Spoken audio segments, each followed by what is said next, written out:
Hi guys, welcome back. In this lesson, we're going to look at the major 2-5-1 progression. So I was just playing the first 12 bars of Tune Up by Miles Davis. Those 12 bars contained 3 separate 2-5-1 progressions. And in fact, most of what I was playing was part of a 2-5-1 progression. So in case you've not heard of it already, the 2-5-1 is one of the most common and important progressions in jazz music, and most jazz standards will contain a 2-5-1 in some form. So you'll find 2-5-1s in major keys and also in minor keys. But for the purpose of this lesson, we're just going to focus on the major 2-5-1. Okay, so let's build a 2-5-1 progression in the key of C major. First of all, we need the C major scale. Here it is. And then we're going to build a 7th chord off each degree of the scale. So we have C major 7, D minor 7, E minor 7, F major 7, G7, A minor 7, B minor 7 flat 5, and C major 7 again. So these are the diatonic 7th chords of C major. Diatonic means belonging to the key, and that's because these chords are only built from the notes of the C major scale. So if you look underneath the stave, you'll see that the scale degrees have been illustrated with Roman numerals. To build a 2-5-1, we take the chords built on the 2nd degree, the 5th degree, and the 1st degree of the major scale. So this is where 2, 5, and 1 comes from. And jazz musicians call these chords the 2 chord, the 5 chord, and the 1 chord of C major.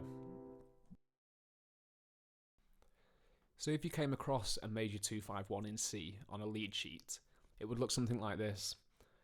If you look above the stave, you can see the chord symbols. And what's important to note here is the quality of the chords. So for it to be a 2-5-1 progression, the 2 chord must be minor, the 5 chord must be dominant, and the 1 chord must be major. So this is what the chords look and sound like in their root position. D minor 7, G7, C major 7. However, jazz pianists would never play a 2-5-1 progression with the chords in this position. The reason is it just doesn't sound very good. And it doesn't sound very good because there's a big jump between the 2 chord and the 5 chord, and another big jump between the 5 chord and the 1 chord. So this big jump, it makes the progression sound very disjointed. Instead, we're going to simplify the progression using 3-note voicings. So 3-note voicings contain just the root of the chord in the left hand, and then the 3rd and 7th in the right hand. So the 3rd and 7th of the chord are the 2 most important tones as they define the chord's harmonic quality. So here's the exact same progression using 3-note voicings.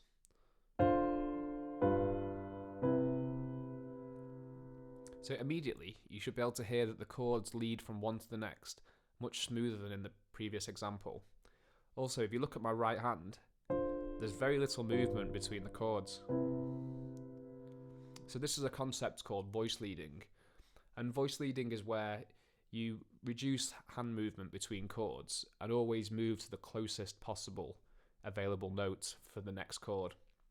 So this achieves a much smoother sound when moving from one chord to the next. And there's one really important rule here that you need to remember.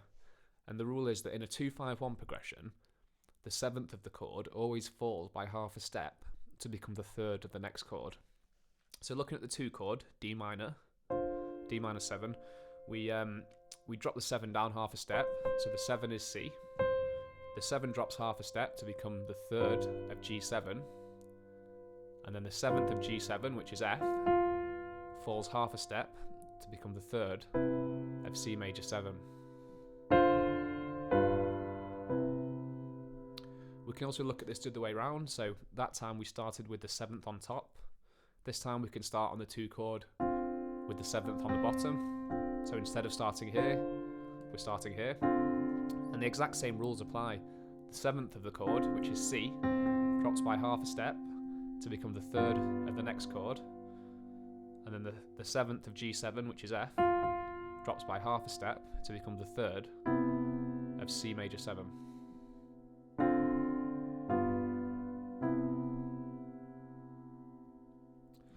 Okay, so let's look at this in a few different keys. So here's the D major scale.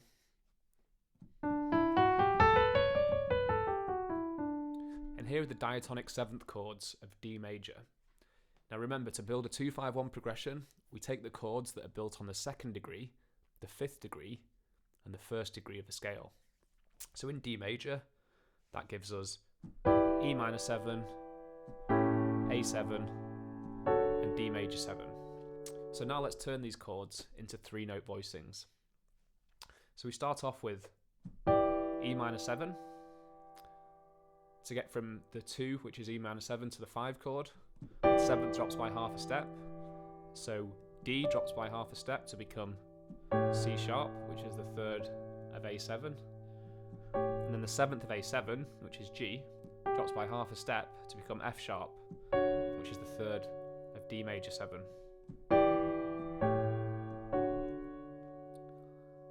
So now with the 3rd on top, there's E minor 7, the 2 chord. The 7th drops by half a step to get to A7, and the 7th of A7 drops by half a step to get to D major 7.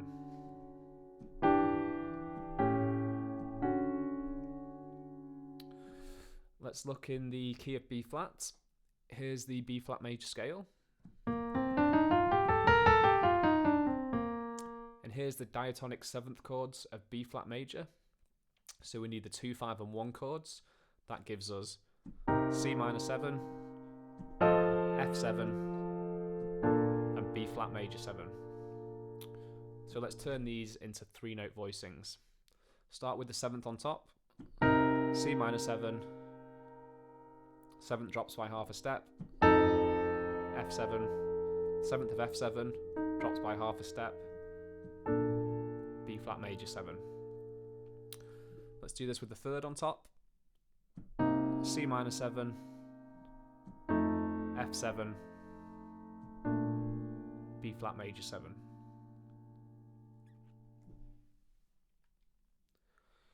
Okay, so what's the best way to practice major 2-5-1s? First of all, I'd recommend taking the 2-5-1s around the circle of fifths. So this will get you comfortable playing in all 12 major keys.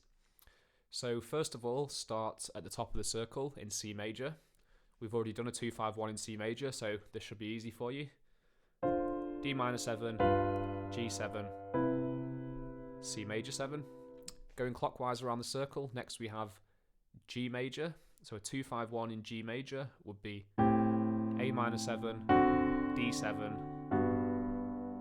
G major 7. Next we have D major, which we've already covered as well. So we have E minor 7, A7, D major 7. Next we have the key of A major. So the 2 chord is B minor 7, the 5 chord is E7, and the 1 chord A major 7. Next we have the key of E.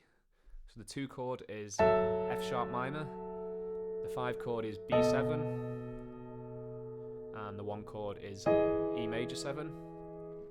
Next we have the key of B. So the 2 chord is C sharp minor 7. The 5 chord is F sharp 7. And the 1 chord is B major 7. Next we have the key of G flat major. So the 2 chord is A flat minor 7. The 5 chord is D flat 7. And the 1 chord is G flat major 7. So that's just halfway through the circle. I'll leave the other half for you to work through. Another thing to remember is to do the 2-5-1s both ways. So I just went through the 7th on top. Also remember to start again with the 3rd on top. Right, so the next exercise is a bit trickier than the first one, but it's good because it allows you to keep your hands on the keyboard for 6 of the keys. So let me show you how this works. Again, we start off in the key of C major, so a 2-5-1 in C, D minor 7, G7, C major 7. And when you get to the 1 chord, you turn it minor by dropping the 3rd and the 7th. And that takes us to C minor, which is the 2 chord in a 2-5-1 in B flat. So C minor 7, F7, B flat major 7. Turn that minor to B flat minor 7. That's the 2 chord in A flat. So we've got B flat minor, E flat 7, A flat major 7. Then we take it down to A flat minor 7, which is the 2 chord in G flat major. So A flat minor 7, D7, G flat major 7, F sharp minor 7, that's the 2 chord in E. So F sharp minor 7, B7, E major 7. E minor 7 is the 2 chord in D. So E minor 7, A7, D major 7. And then if we turn that minor, we're back where we started. So D, G, C. Okay, so that gets us 6 of the keys. To get the other 6 of them, we need to start the exercise a half step higher. So last time we started on a 2-5-1 in C, which was D, G, C. This time, if we start with a 2-5-1 in D flat, which would be E flat minor, A flat 7, D flat major 7, turn that minor, C sharp minor 7, F sharp 7, B major 7, B minor 7, E7, A major 7, that's a 2-5-1 in A. Next we've got a 2-5-1 in G, which is A minor 7, D7, G major 7. Down to G minor. This is a 2-5-1 in F, so G minor 7, C7, F major 7. Take it down to the minor, which is F minor 7. This is a 2-5-1 in E flat. F minor 7, B flat 7, E flat major 7, E flat minor 7, A flat 7, D flat major 7. We're back where we started.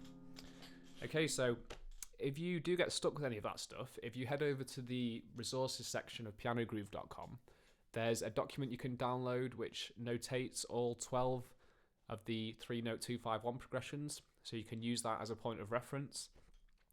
If you do have any questions with any of the stuff I've covered, feel free to drop them in the comment box below, and I'll do my best to get back to you. Have fun practicing that stuff, guys.